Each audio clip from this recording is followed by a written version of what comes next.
The International Adult and Continuing Education Hall of Fame, located at the University of Oklahoma, is celebrating its 20th year of honoring those who have contributed to adult education. Thurman J. White envisioned a Hall of Fame to honor and document contributions of the past to better build the future. Many organizations were asked to participate in establishing the hall, but it was not until 1996 that it found a home. It was sort of a little brave start, or a brave little start. So I think that, it would be nice for people being inducted today to realize that the people who preceded them in the Hall of Fame, and others certainly, really paved the way for what has become quite a field, a large and impressive field. Dr. James Pappas invited the Board of Directors to consider the University of Oklahoma College of Continuing Education to be the permanent site for the Hall's official headquarters. The founding members of the Hall established the qualifications and guidelines for the nomination process, the goal being to recognize and honor adult and continuing educators, living or deceased, who have distinguished themselves as scholars and practitioners. The Hall also serves as an inspiration to the next generation of continuing education leaders. 1993 through 1996 were the beginning years where the Hall was defining itself through the organizational functions, culture, and mode of operations for the Hall.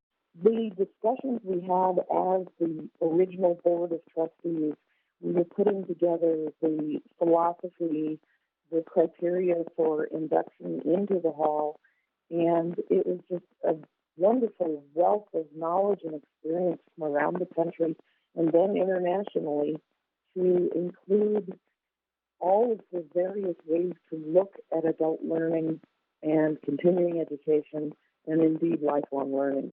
The first induction ceremony was held October 29, 1996 in Charlotte, North Carolina. 78 educators were inducted, including most of the founding board members. This first induction marked an important moment in the history of 20th century adult learning. Louisville, Kentucky was the home of the second induction ceremony that took place on April 12, 1997. 18 educators were inducted, including Barbara Bush and Dr. James Pappas. In 1997, the Hall of Fame was integrated onto the World Wide Web. During that year, the board began developing more detailed criteria for membership and adopted a new selection process.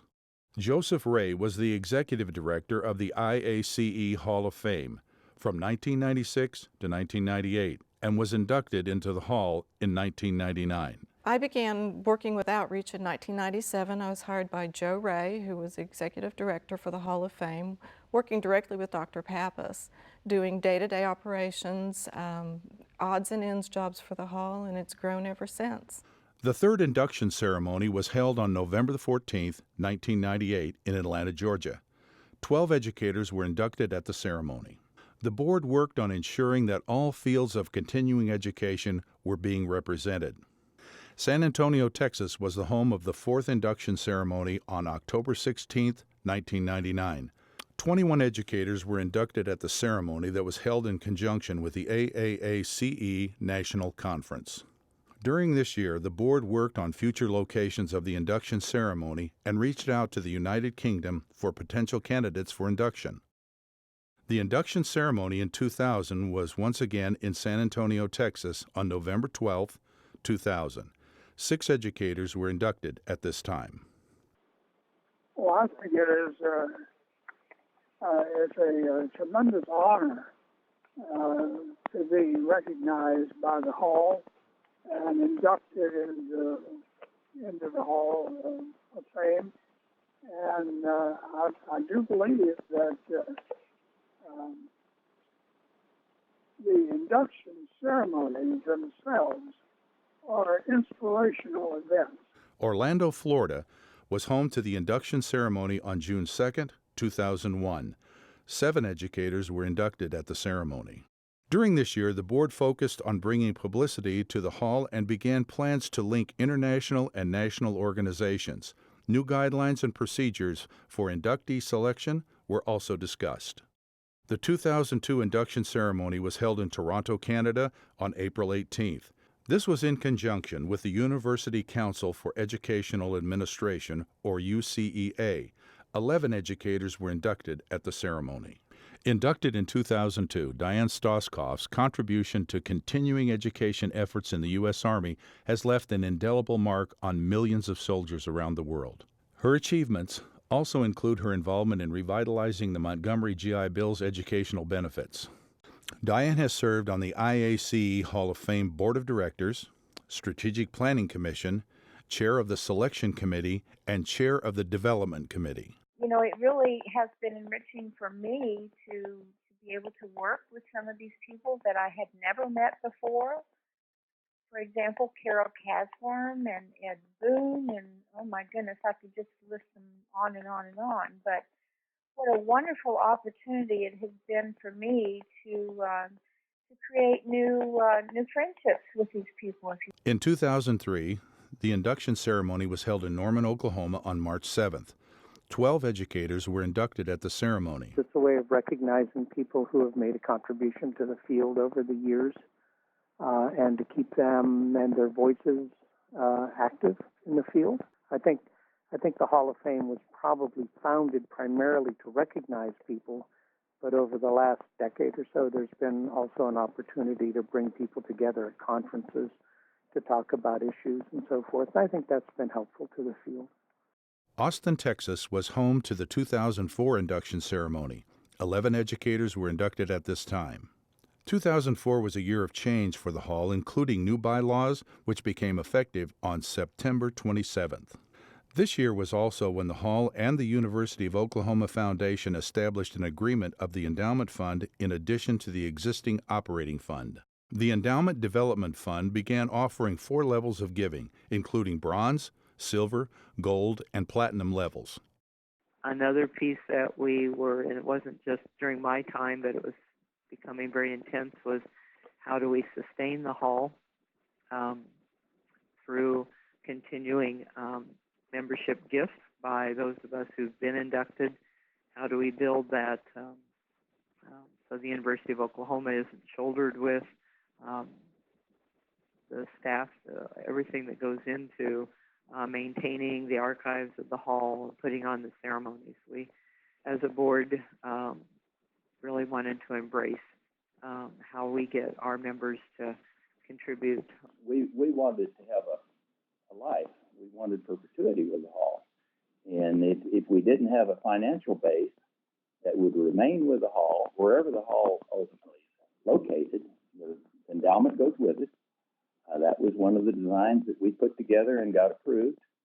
But the University of Oklahoma was very supportive in the whole process of our setting that process together and helping us implement the endowment program. In 2005, the induction ceremony was in Boston, Massachusetts, on March 31st. There were 10 educators inducted. During this year, the Hall expanded into the areas including training and development, community colleges, military libraries, and non-governmental organizations. International induction ceremonies also began to be discussed during this year. Dallas, Texas was the home of the induction ceremony in 2006. 10 educators were inducted. The Strategic Planning Committee was formed during this year, and the registration fees were established. 2006 was also the year the first international induction ceremony occurred. 14 educators were inducted on September 27, 2006 in Bamberg, Germany. Well, the background are 3 items. Number 1, John Henschke. Number 2, me. And number 3, a bottle of yellowtail wine.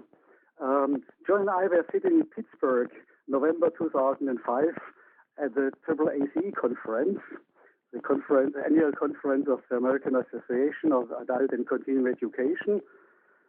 And we shared a room, and we had a good evening, and we had this bottle of wine, and we were fantasizing and brainstorming. And there came up the idea and the question, well, this hall is called an international hall, but it never had an induction ceremony outside of the USA.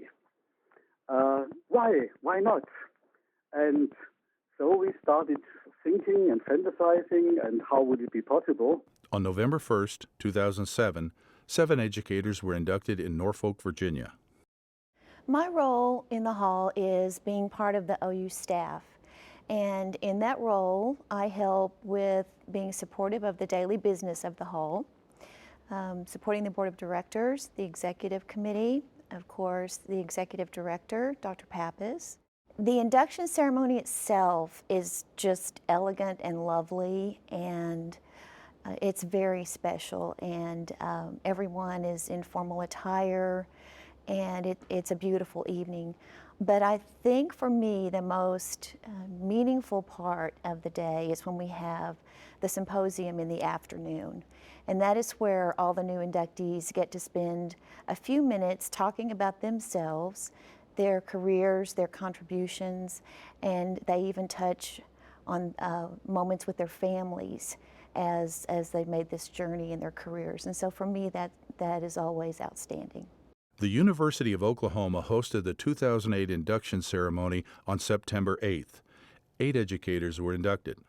The second International Induction Ceremony was held on December 4th, 2008 in Budapest, Hungary. 10 educators were inducted. Philadelphia, Pennsylvania was the home of the 2009 Induction Ceremony. On November 17th, 12 educators were inducted. Well, the actual ceremony, it's a culmination of all that work and the processing and seeing the inductees and their families so excited. You can't help but get in the excitement. One of the most inside jokes that we have is my Vanna White imitation, where I hand the plaques and the medallions to the people, and we have a good laugh about that each year. 9 diverse educators were inducted in Guadalajara, Mexico on October 27, 2010. In 2010, the Hall of Fame also held a symposium at the 2010 National Scholarship Conference in North Carolina. The discussion included sustaining engagement in adult and continuing education. Toronto, Canada was the home of the 2011 induction ceremony. 16 educators were inducted into the hall on April 7th. The ceremony was held in conjunction with the University Professional and Continuing Education Association's annual conference. The International Adult and Continuing Education Virtual Hall also began this year. Housed at the University of Tennessee, the virtual hall allows inductees to upload their documents and journals for permanency. Members of the Hall of Fame, Gary Miller, Janet Poley, and one or two others developed this initial concept paper of what turned out to be called a virtual Hall of Fame. And so they asked me if I would form a committee, an advisory committee, to kind of figure out what it might mean to have a virtual Hall of Fame. And so I did that, and other members of the Hall of Fame, Ralph Brockett, Sherrod Gibson, Susan Emo, Kathy King, and Mary Simpson, provided initial support. And John Peters, who's a faculty member at the University of Tennessee, made arrangements through his institution to host what we refer to as the VHOF, the Virtual Hall of Fame, and that resides at the University of Tennessee. It's an archive of scholarly works available for educators and students who are doing research. And this is available worldwide, and it has already been accessed by many. So we're very proud of that. Many resources were being lost from some of the outstanding pioneers in the field of adult and continuing education. Therefore, because of the new technologies and digitization of almost everything, it appeared to me a number of years ago that the hall needed to have a virtual presence. Inducted in 2011, Romita Iucu has contributed to continuing education in Romania by establishing the continuing education system at the University of Bucharest. His achievements also include his projection and implementation of the first national strategy for continuing learning and education. Under his term as General Director in the Romanian Ministry of Education, Department for Continuing Learning and Education. My induction was a very important moment in my professional life. It was a matter of recognition, but at the same time, from my point of view, it's a matter of serving community, educational community, lifelong learning society, and all the society in general. This is my obligation because I have been appointed, I have been selected. It's my duty to do my best in order to promote the third mission of the university, to serve the society all in all by promoting the best educational programs in lifelong learning way. In 2012, the induction ceremony was held in Reno, Nevada on October 15th. 12 educators were inducted into the hall. This ceremony was held in conjunction with the National Council for Continuing Education and Training Conference. The Outstanding Mentor and In Memoriam plaques were created and placed in the physical hall this year. One way we can acknowledge the hard work that uncountable people actually have done to bring the hall along, and I hope we can use it, the anniversary, as a stepping stone, if you will, or a point of departure, and think ahead to ways we can continue to sustain and strengthen the Hall of Fame. On November 19, 2013, 14 educators were inducted in Orlando, Florida. The induction ceremony was held in conjunction with the 19th Annual Sloan Consortium International Conference. All of the Hall members, and there are quite a few of them now, to their ability to do this would be to support the Hall through their nominations to become a part of the Hall, and also their financial contributions. And also to continue with bringing in not just people from the United States, but making an effort to make sure that we recognize adult educators from all parts of the world. IACE, Romania was the home of the 2014 induction ceremony. 10 educators were inducted on April 29th. The induction ceremony was held in conjunction with the 4th International Conference on Adult Education in Universities. Dr. James Pappas received the distinction of Professor Honoris Causa at the event. Well, that was a significant event in my life. Receiving that professorship was important. And it was important because I became essentially a formal colleague of the distinguished faculty at the University of Bucharest. They were a group of adult educators and lifelong educators and professors of andragogy who were significant figures in the field. And for them to accept me as a colleague was indeed an honor.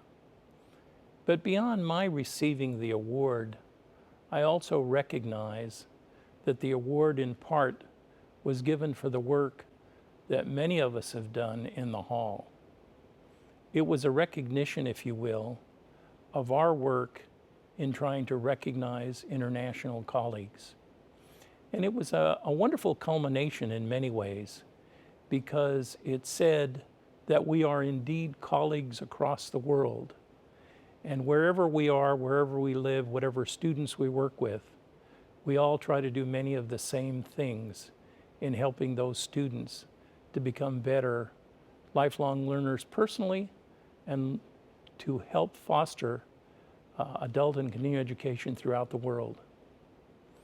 Receiving that honor was particularly moving to me and a very poignant experience because many of the faculty at that institution were either very senior or very junior. And there was a generation of adult educators that were not there. And the reason they were not there was that the previous political government had banned psychological and educational sciences. And for the fact that that group of faculty have reemerged and are teaching in this field was very significant because it really speaks to the importance of the ideas that we have and how fragile some of those ideas may be under totalitarian governments. So the fact that I received the honor from that group of faculty, many of whom had to struggle through a period of time when they weren't allowed to teach what they wanted to teach, was very important. It's important to recognize, I think, that the work that we do in adult and continuing education does indeed transform lives. and it makes a difference in our nations and certainly in the world. So I thank that faculty for giving me the honor, but I thank them even more for sustaining the idea of lifelong learning. When I was inducted in 1998, I just thought, well, that's a nice idea, and it's an honor to be involved in that. But I would encourage anybody and everybody that is in the field of adult education is to continue to make your contributions and do your workshops and do the papers that you have and provide them and stay in contact with people in the field, because the members of the hall are the ones that are really the primary movers to reach out and get other people nominated for the hall and inducted and so forth. Every day, hundreds of students walk the hall. These plaques and the people they represent serve as a reminder of what the future holds and the opportunities that await them. This presentation was prepared partly to welcome the 25 new inductees that we'll be having this year in 2015. This is really the second largest class we've ever had. From the very first induction to now this one, we have a large group of people who are being recognized. It's exciting to see the diversity, the international nature, and the contributions that this group has given. But again, it is simply a representation of all the people who've been inducted to the hall. We hope that the hall will remain a significant activity in the lives of adult and continuing educators. It is important for us to recognize the work that those who went before us have done to prepare the field. And so in closing, I want to say thank you. Thank you to the many people who've been inducted, who have made a difference in the lives of their students, their trainees, their conferees, and their participants. Thank you from me, and thank you from all the people whose lives you've touched.